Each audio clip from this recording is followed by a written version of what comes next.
notre jeunesse, envers celles et ceux qui l'accompagnent au quotidien, envers les territoires qui composent notre région dans toute sa diversité.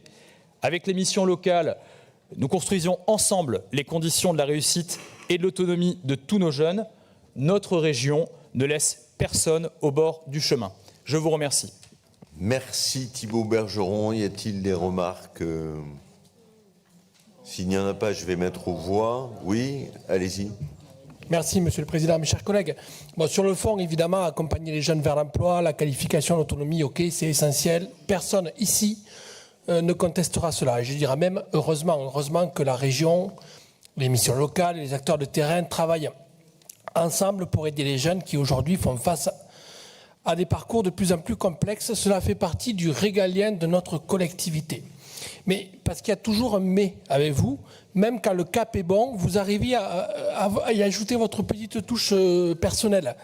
On parle d'insertion professionnelle, ok, et on se retrouve avec des indicateurs, je cite, sur la transition écologique, des ateliers de sensibilisation ou encore des rubriques, je cite toujours, sur les stéréotypes de genre.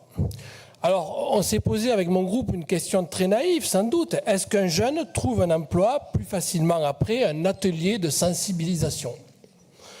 Est-ce qu'un recruteur demande « Vous avez bien validé votre module transition écologique ?» J'avoue, j'en doute un peu dans la vie réelle. Allez, soyons sérieux. À force de vouloir tout intégrer, tout cocher, tout orienter, on s'éloigne, je pense, un petit peu de l'essentiel. Et l'essentiel, il est simple, il est factuel, Monsieur le Président. C'est former, orienter, accompagner vers l'emploi. Je le rappelle au passage, on parle ici de 7 millions d'euros d'argent public. À ce niveau-là, on pourrait espérer quelque chose de très simple, en fait, de l'efficacité. Mais non, il faut des indicateurs, des sous-indicateurs et encore des indicateurs. Alors oui, évidemment, nous voterons ce texte parce que globalement, il va dans le bon sens.